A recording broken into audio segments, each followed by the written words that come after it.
Hello, and thanks for tuning in to another episode of The Director's Cut, brought to you by the Directors Guild of America, featuring today's top directors sharing behind-the-scenes stories of their latest films and insights into the craft of directing. Please take a second to subscribe to our show wherever you get your podcasts.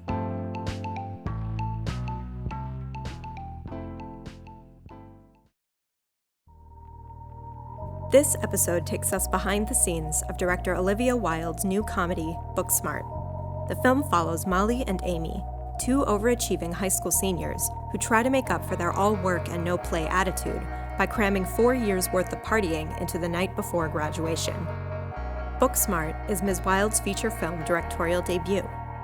Following a recent screening of the film at the Harmony Gold Theater in Los Angeles, Ms. Wilde spoke with director Nicole Holofcener about filming Booksmart. During their conversation, Ms. Wilde discusses how she helped the two leads, Beanie Feldstein and Caitlin Dever, establish the close friendship necessary for the film, convincing producers that the animated Barbie drug trip sequence was absolutely necessary, and how disappointments often led to great ideas.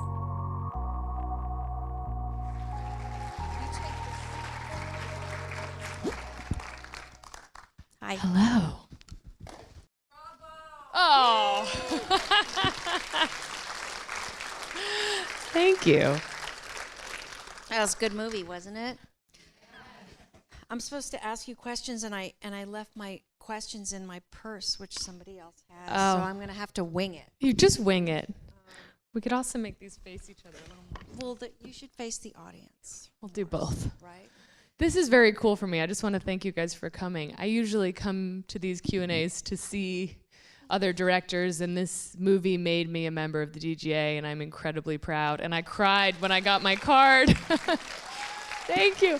Because Nora Ephron is on the card, you know? And I just lost it. I took pictures of it, and I was like, oh my God, I get to carry her in my pocket. Yeah.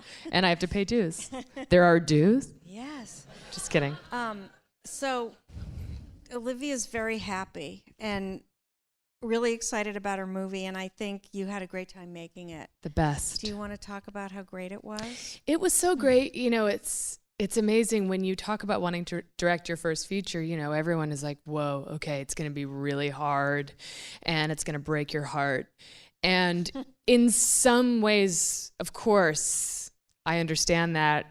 And yet it was even more fun than I could have possibly imagined, because I got really, really lucky with the most incredible crew, like truly the greatest team, which made the experience just a blast. And I just couldn't get over the fact that as a director, you've gathered this group of people who are realizing your vision. They're bringing these weird ideas in your head into reality. And I just couldn't get over that every day. I still can't. I'm just gonna be like, look around, thanks, it's like they're guys. helping me tell this like stupid story. And they're invested. And so invested. I mean, that's what really moved me, is that the crew felt such a connection to the story. And how old were they? Like 25? We had a really young crew, and we had this amazing cast who I'm still so in love with. And one of the things that was most important to me is that there be no separation in terms of kind of rank between the cast and the crew, because I find that that's like a real flaw in the paradigm of filmmaking. That, you know, of course, some sort of hierarchy is necessary for efficiency, but why there's just this huge separation between cast and crew, I don't understand. It's not conducive to anybody's best work.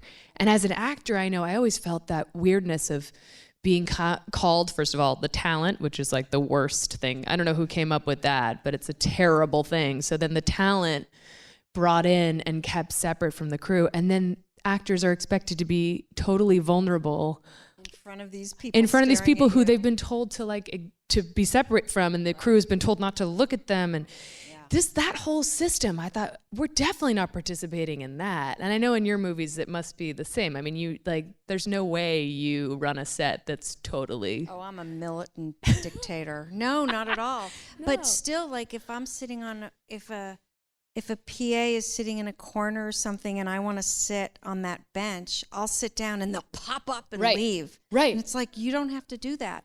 And yet someone next to me, you know, I'm looking through at the monitor and someone's chewing gum in my ear.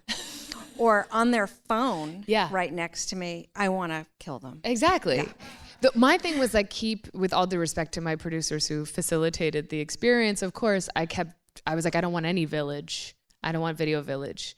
So we had a video village for producers outside. They loved that, I'm sure. And then we had just a standing monitor for myself and our writer-producer, who's here, I believe. Katie Silberman, are you here?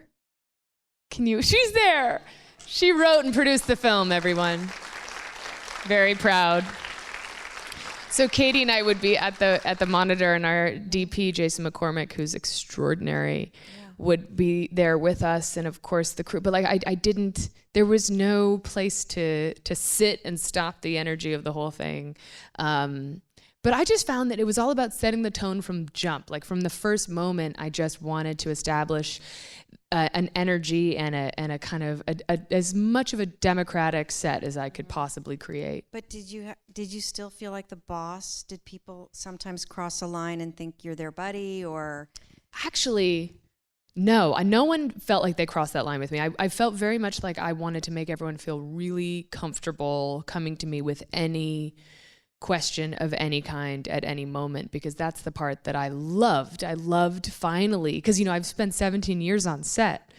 So here I was finally being the person who you could come to and ask a question of, and I was so honored. Questions you wanted to ask when you were on sets? Yes. And I was so excited about every department's experience, so I loved when someone would come and say, do you like the curtains like this, or do you want them folded differently? And I was like, oh my God, this is great. Let's talk about it. But I told you she was happy. I'm really happy. Never been this happy, because it felt like I had struck gold with this experience and this group of people and this story. I just loved the story so much. And I was so glad that other people loved it enough to devote their time to it. That when they cared enough to, create a bedroom wall so thoughtfully that it had layers, I was so in love with them for having thought of that. That's what I think is so thrilling about directing. It's the opportunity to put forth an idea and then let it grow organically amongst this group of people. You can't possibly expect to control every element of it, but I loved watching it take its own shape. Where's the enormous disappointment? I mean, seriously, directors, it can be so disappointing. You can't find that location, or a crew member does a crappy job on something and it's too late and they misunderstood you, and come on. I found that, all the disappointments led to really good ideas. Like, it sounds so corny, but when I think back to the moments where we were told you have to cut, because of money, of course, always because of money, you have to cut that character or that location or that scene, that led to some of our best ideas. Like, for example, at one point we had two different characters of the principal and the Lyft driver. And then when things started becoming pretty tight budget-wise, the idea came up of what if they're the same person? And then that led to kind of the definition of that character, and it made it much more interesting. And there were all sorts of examples like that. But of course, my heartbreak came in post when I had to cut scenes that I loved. We just had such an insane embarrassment of riches, and that was hard for me. I think the other challenge was learning that, of course, a director's job is just to communicate clearly. And when I was trying to explain to the studio why we needed a stop motion animation Barbie trip, and they were like, but it doesn't further the plot. And I was like, but that doesn't matter. It's totally essential. That for me was the learning curve of like, you better be really crystal clear in making your case. But sometimes you don't have a reason. It's just like, it just feels right. It's funny. It's just funny, but you have to pretend there's an essential reason, so they pay for it. What was your essential Barbie reason? Well, I'll tell you. The drugs. The drugs. But I thought, what better way to perfectly illustrate these characters than to show that their worst nightmare is turning into the physical manifestation of the patriarchy. And then the further nightmare is that one of them starts to like it. Yeah. And we just thought that was so delicious and fun. But to them, it just felt, of course, like, well, we're trying to cut dollars here, and that seems crazy. stop motion animation takes so long, and we got to collaborate with this team out of Portland called Shadow Machine.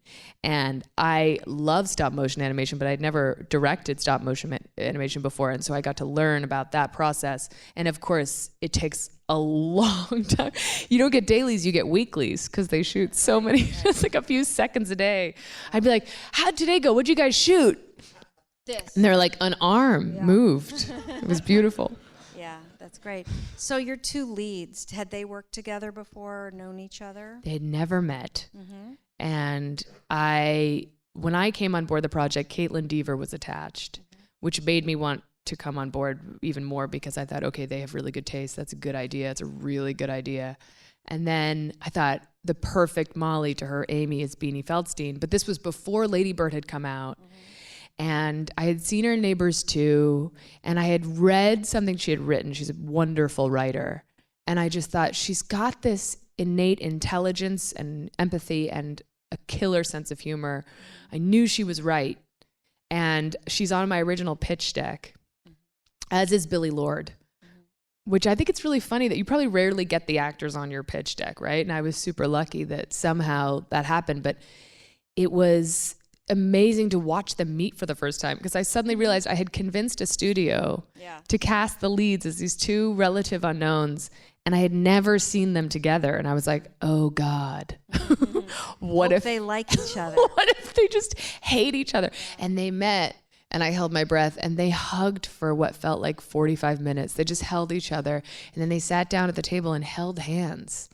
And I was like, what is happening? It was like an immediate bond. They knew that this movie rested upon their chemistry. And in that same meeting, I asked them if they would live together. And they leapt at the opportunity. Like within 15 minutes of being there, they were like, yes. Wow. How long did they live They lived together for about 9 weeks total. What? Yeah. Wait, how did you? Because they lived together through prep. And then because Beanie lives in New York, Caitlin lives here. Beanie came out here. They lived together for a month of prep, and then they lived together through the shoot. Wow. Yeah. Nice. And do you think they could have done it without having lived together? No. No. Even though they're brilliant, I mean, they could have done a great version of it, but this specific texture of their chemistry, I think, is because of the time spent. Because they're both such nice people that my one fear was that if they did this without getting to know each other in an intimate way, it would the kind of love between them would be too surface level, would be too kind of positive. You know what I mean? Like an old friend, you love them, but you know them, and you've seen them grow up, and there's a sense of like resilience. It's a different kind of energy. And I thought, I don't want them to be laughing at every single one of the other one's jokes, things like that. And when they met, they were just so delighted by each other. Everything was like, and I was like, that can't be it. No. That can't be it. You're best friends for 10 years. Yeah. I need that. So living together and brushing their teeth next to each other and eating pancakes in the morning. We also had 4 weeks of night shoots. So they really were isolated in this bubble together. Yeah. And it was important because, of course, on location, the camp sort of mentality sets in for everyone. And because we were shooting in LA, I didn't have the benefit of removing them from their kind of circles. So they self-isolated in a way that I think was necessary for this. Cool. And you talked to me earlier about a lot of the actors had acted for the first time in the movie, or aren't actors actually. Yeah. Why don't you tell them about that? It was so exciting. We had Allison Jones as our casting director, who's of course the greatest. And she knew that my goal was just to find the most authentic cast. I didn't have a mandate from a studio that told me to find famous people or influencers, which was really a relief. And so I said, we have this amazing opportunity. Let's just find the greatest actors. And she worked 7 days a week looking for the kind of freshness and the authenticity we needed. And it meant that some of them are new. So Victoria Ruesca, who plays Ryan, the skater, the object of Amy's initial obsession, she is a skateboarder, and she's from North Hollywood, never acted before in her life, and was just brilliant. And because she had never acted, it took a kind of specific language to work with her. You know, it wasn't about having her memorize what was on the page. It was about kind of presenting a situation and letting her make it her own. And it was so much fun to do that.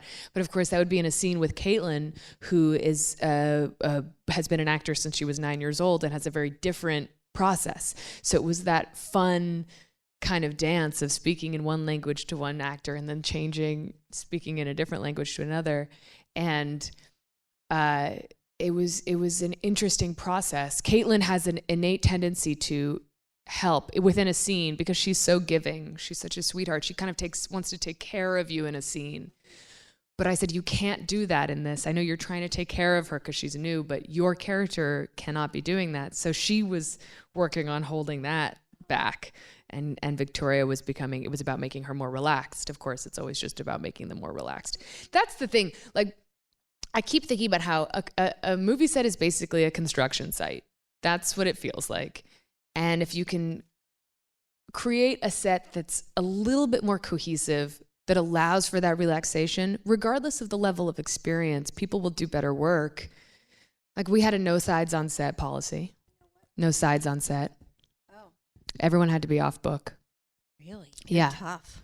It was because it was logistically necessary because we only had 26 days, which of course to you is like normal. 26 days is totally doable. But for what I knew we had to achieve, I just thought we have to make sure that we aren't wasting any time with people learning their lines. And there's nothing that bothers me more than an actor walking into rehearsal, figuring out what the scene is with the sides as they walk in. They're like, oh, this is the one with the guy.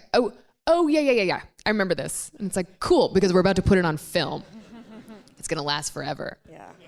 I really wish you had looked at it in the car on the way up the hill. But this was great because the kids were all, I call them kids, they're like 20, but they're kids. They were all so excited about the no sides on set. They were like, yes, ma'am. Like, we will do this. And did you need sides? Did I need sides? Yeah, of course, I got sides. Of course. And they would kind of look at my sides and be like, can I just look? Yeah. But I think it helped, because I said I'll have maximum 4 takes, but usually 3 takes. And I said, I really want you to give me 3 options. And you can't do that if you're just figuring out what the words are. Did you have a best friend like this? I had a series of really close friendships. But I had a friend who was my best friend. I went to boarding school. So it was like the pressurized version of high school in every way. And I had a best friend my freshman year who was very much the Molly to my Amy. And she got kicked out of school. And it was really devastating. She didn't even do anything bad. It was just a really strict school. And I was suddenly lost. I was like, I have lost a limb. Where is my other half? And then I made so many good friends over the years, but it's funny, when making this film, I thought a lot about that friend, Libby, and how we really our identities did fold into one another in the way that they tend to do at that age, which is why separation, under any circumstance, from that first soulmate, that extreme intimacy, is really traumatizing. Yeah. So that, but I value, my female friends have really gotten me through my life. Sure, of course. So I'm curious if there was something that you were specifically really nervous about directing your first feature. I mean, I'm sure many things, but if you can think of... Truly getting it all done. Getting it all done. Like, I had all these ideas and I really wanted to be ambitious. I didn't know if I'd ever get the chance to do it again. And you will. I hope so. I love it so much. But I didn't know, for instance, when I said, okay, I really want to try, the stop motion, then the dance fantasy. And I said, if we can get that in one shot, I'd really love that to be one Steadicam shot. Or I'd love to get the from the pool through the fight in one shot. I just want that anxiety to build. And I thought, if things go wrong, we won't be able to do it the way it is in my head, in my dreams. And I think that was what kept me up at night. Will we get enough done so that I can have those shots? And it just meant everyone being so efficient. Other than that, I think that was my biggest fear. I was not worried about the dynamics of production, because that feels like home to me. And I was so happy that I'd be able to give these actors the opportunity that I always wanted, to feel real creative agency and relaxation and support.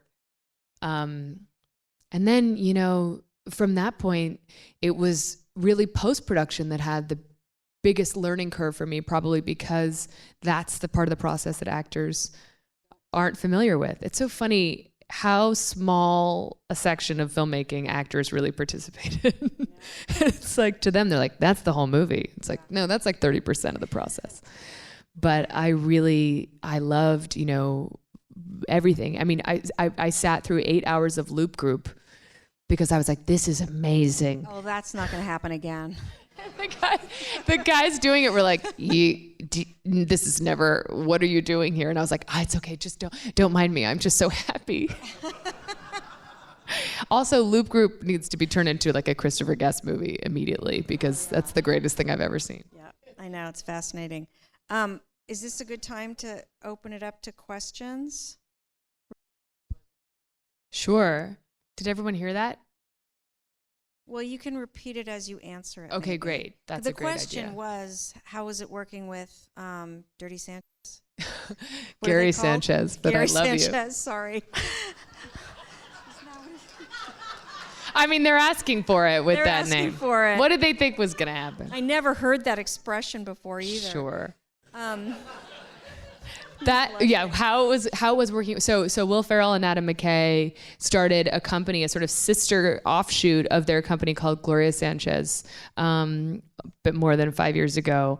And Jessica Elbaum runs that division of the company, and she is the one who gave me this original script for Booksmart. So I am here because of Gloria Sanchez. So they were brought on to be the kind of the comedy partner for Annapurna. And it was really kind of surreal to be able to show my cut to Will Ferrell, someone whose comedy chops I admire greatly, and just to hear him laugh at things that we had come up with was nuts. And they helped us fight for things that we believed in. I remember when Will saw the pool scene for the first time, he cried. And then anytime anyone tried to cut the pool scene, I was like, Will cried. Will Ferrell cried.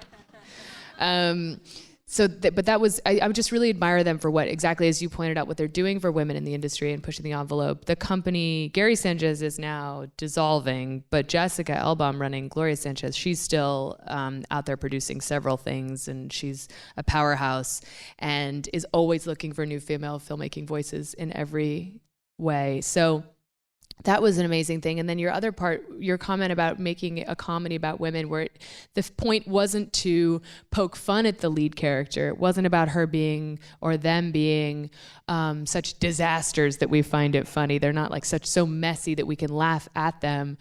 I thought it'd be really great to have a movie with funny women who are funny because of what they say. They're funny in their intensity, in their intelligence. They're in on the jokes. They understand it. They're kind of in charge of it. It's less passive. And I was really excited about that because I thought, I love that they are just, there's kind of gangster about their nerdiness in this film. Like the characters have the sense that they have no shame about being outcasts or being really, really super intelligent. They're not trying to assimilate.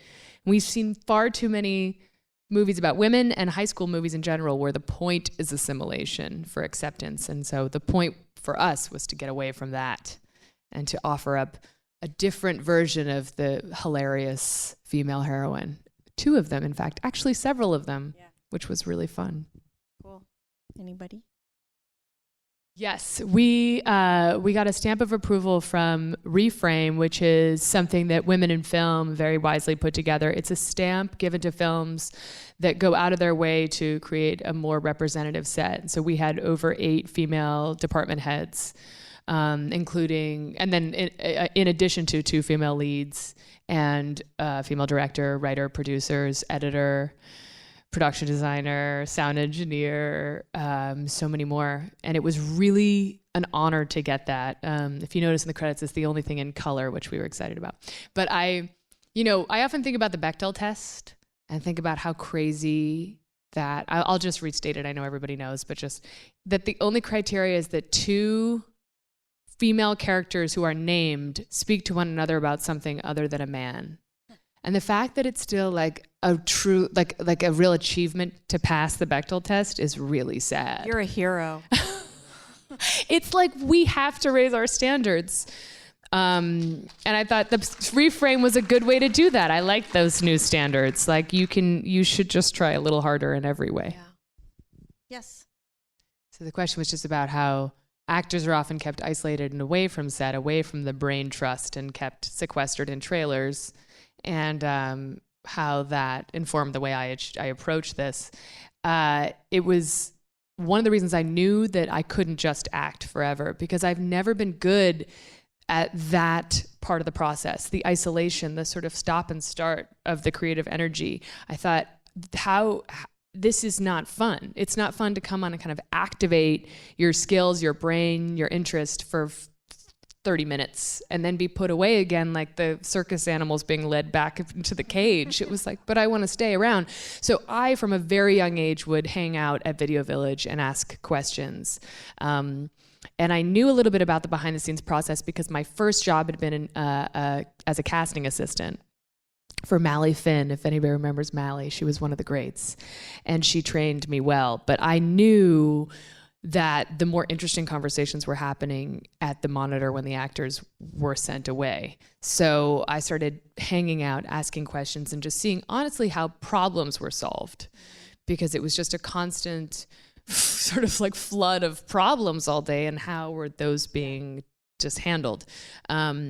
And I have to say, I think back on all those directors, DPs, producers, production designers who were so generous with their time when I would say, how does that work? Why are you doing that? And they actually answered. Yeah. They had no time to do so, but they were. No, but I think people are open to that.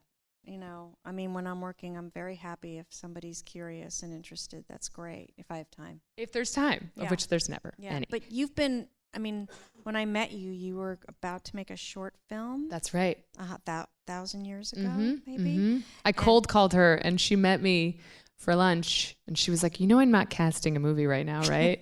And I was like, no, I know. I just want to pick your brain about directing. Yeah. And so what have you directed before this? Okay, so I did one short film, which was part of a project that really should start up again.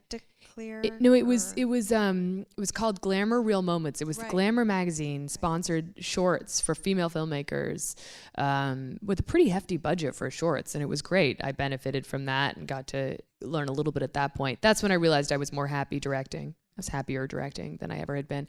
Then I started doing music videos and continued to feel sure that this was the direction I wanted to move in. And I tell every new director or someone who wants to direct and hasn't done it yet, make a music video. Because I shot one on iPhones that's really great, and I'm proud of it. And you don't need the equipment, but with famous people are you talking about? Well, that one was for a band called Edward Sharpe and the Magnetic Zeros, who are one of their songs is in our soundtrack. And that one, my really good friend Reed Morano, who's now, of course, an amazing director in her own right, she DP'd it for me.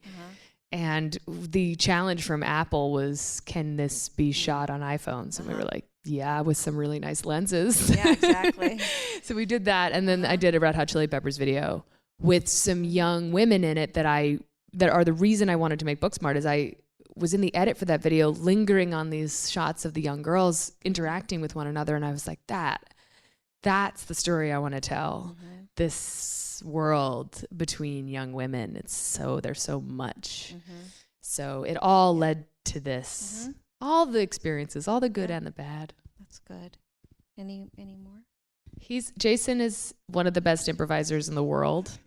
And I think directing improvisers is something that's really interesting, because you know that they can go on, they can go completely off, and that's what they do. They can take it in these extraordinary directions.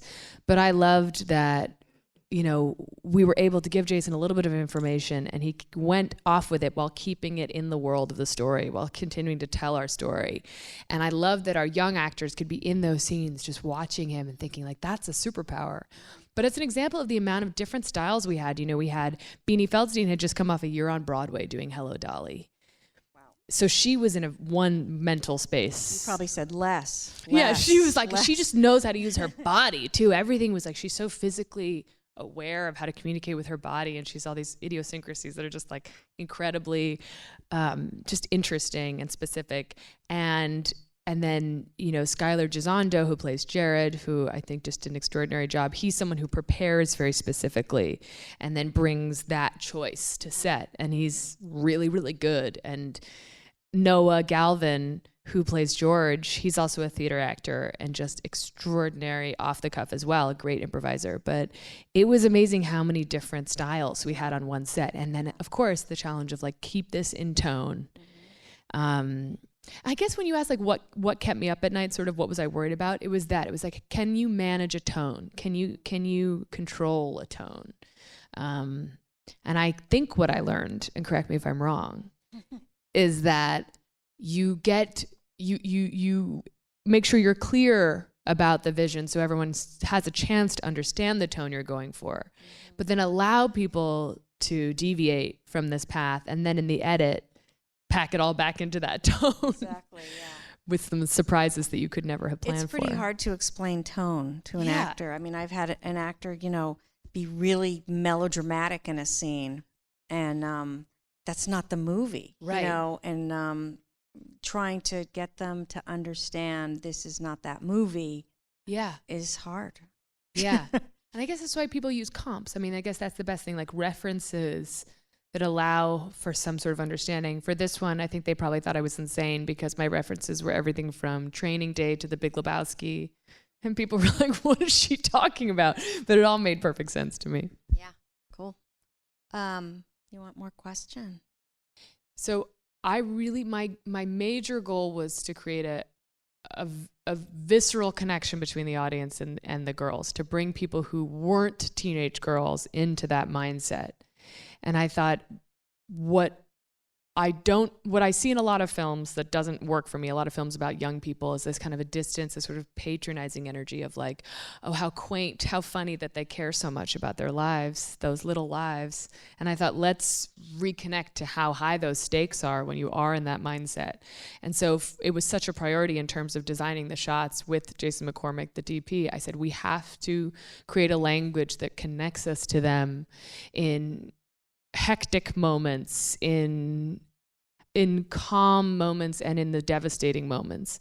And our Steadicam operator, Chris Harhoff, had actually shot Birdman. So once I knew that, I was like, we're going to do some long Steadicam shots through lots of hallways. But it was very cool to kind of put that together with them and say, we need to create a vibe, a feeling that you're staying within the world of these two girls, that we never feel we leave them completely. It's noticeable when they leave one another, and we should feel that. Like when Amy jumps into the pool, she's left Molly behind and she's shedding her skin.